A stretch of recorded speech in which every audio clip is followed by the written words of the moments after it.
welcome from the broadcasting crew and myself for joining us on ERi-TV English News Broadcast viewers. It's now exactly 10:30 p.m. Asmara time, and we are ready for a domestic and international report for January 16, 2026. To begin with, I present you the major headlines.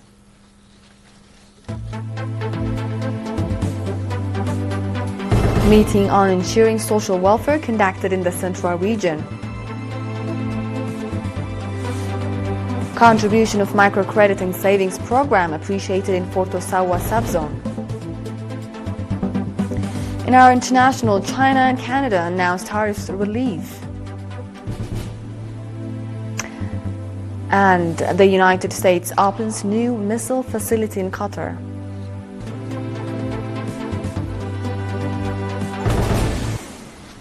Our domestic report begins with the Central region. A meeting with a view to reviewing the implementation of activities of the Ministry of Labour and Social Welfare Central Region branch for the year 2025 was conducted on January 15th. The meeting also discussed programs for the year 2026, focusing on enhancing social welfare programs and community support. Mr. Jim'a Ibrahim, head of the Ministry of Labour and Social Welfare in the region, said that in 2025, commendable activities were conducted to improve the socio-economic capacity of citizens under the objective of equitable distribution of resources and services. According to reports presented at the meeting, out of the 24.8 million nafa distributed to 1,167 citizens in the form of loans, 99.6% has been returned. Over 53.5 million nafa has been dispersed to families of martyrs, and over 2 million nafa contributed by nationals inside and the country and abroad has been distributed to 86 families of martyrs. Furthermore, the report indicated that school material support was extended to 1,729 disadvantaged students.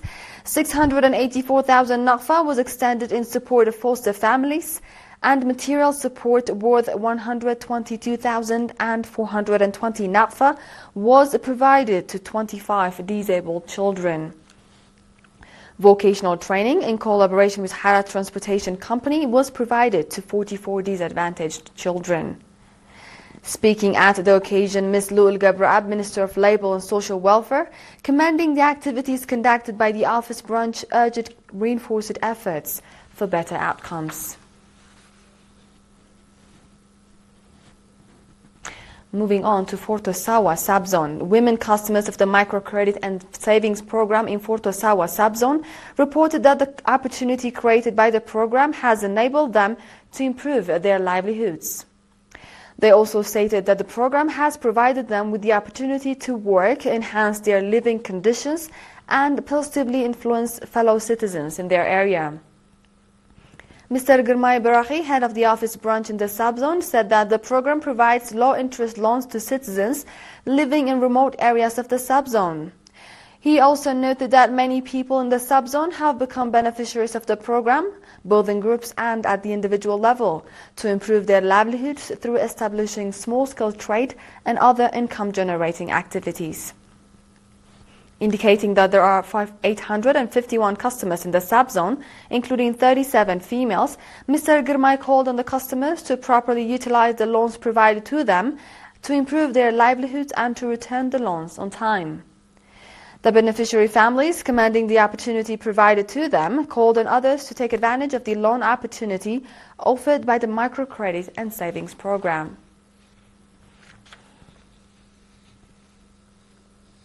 This wraps up our domestic news for this session. Dear viewers, do stay tuned, for we shall be back with the international ones after the short break.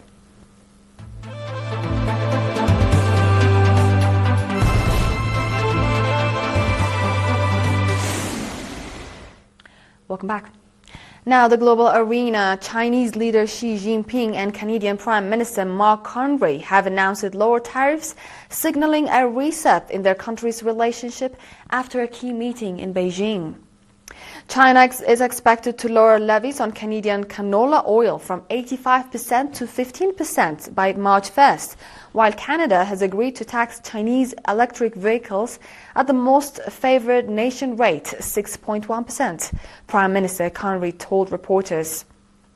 The deal is a breakthrough after years of strained ties and tit-for-tat levies. President Xi hailed the turnaround in their relationship, but it's also a win for Canada's Carney, the first Canadian leader to visit China in nearly a decade. Prime Minister Carney has been trying to diversify Canadian trade away from the US, his country's biggest trading partner, following the uncertainty caused by Trump's on-again, off-again tariffs. The Prime Minister told reporters that Canada's relationship with China has been more predictable in recent months and that he found talks with Beijing realistic and respectful. As the Chinese and Canadian delegations sat down in the Great Hall of the People today, President Xi stated that the healthy and stable development of China-Canada relations is conducive to world peace, stability, development and prosperity. Observers believe Carney's visit could set an example for other countries across the world who are also feeling the pain from Washington's tariffs.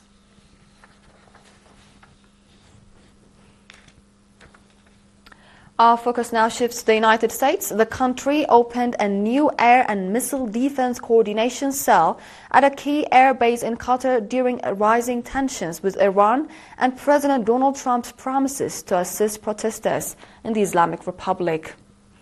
In a statement on Tuesday, U.S. Central Command said the facility at the Al Udeid Air Base, which houses some 10,000 troops, will be comprised of all American and allied personnel and seeks to enhance integrated air and missile defense. The new cell is also intended to tighten information sharing, threat warning, drills and joint responses for air and missile defenses, U.S. officials stated. The move comes during soaring U.S.-Iran tensions, with Trump offering symbolic support for the uprisings, which began in late December as protesters over the sharp devaluation of the Iranian rial and the sanctioned country's cost of living crisis. The U.S. president in particular has urged Iranians to keep protesting and said to quote-unquote, help is on its way, while also warning of very strong action in case of harsh crackdown on protesters.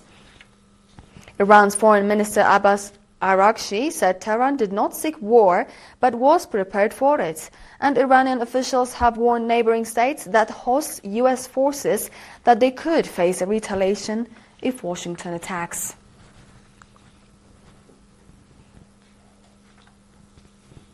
In today's final report, Russia and Namibia have outlined a wide range of promising areas for bilateral cooperation following high-level talks in Moscow on Wednesday. Speaking at a press conference, Russian Foreign Minister Sergei Lavrov noted that geological exploration, the extraction of and processing of mineral resources, including uranium, were sectors for cooperation, as well as energy, the agro-industrial complex, and fisheries. The Russian diplomat noted that discussions had also covered contacts in culture and sports, and that tourism and healthcare are other areas with clear potential. Namibian Foreign Minister Selma Ashiphala Musavi described relations between the two nations as historical and strategic. She highlighted opportunities across multiple sectors, including agriculture, sports, the creative industries, high-quality education, and construction. The two ministers also discussed regional security issues affecting Africa. Lavrov focused on the situation in the Eastern Democratic Republic of the Congo and the Sahara-Sahel region. He noted that these areas face complex challenges driven in part by external actors pursuing their own interests and by attempts of terrorist groups to regain strength.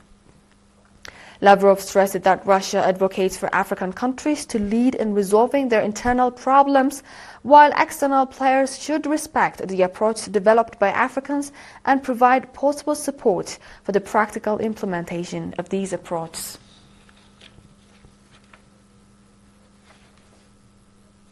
With this, we conclude our domestic and international report for this session. Dear viewers, before we finalize, I present you the major headlines once more.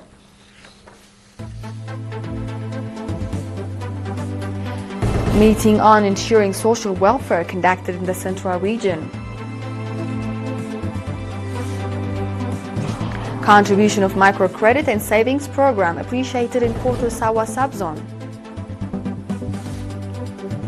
China and Canada announced tariff relief. And US opens new missile facility in Qatar.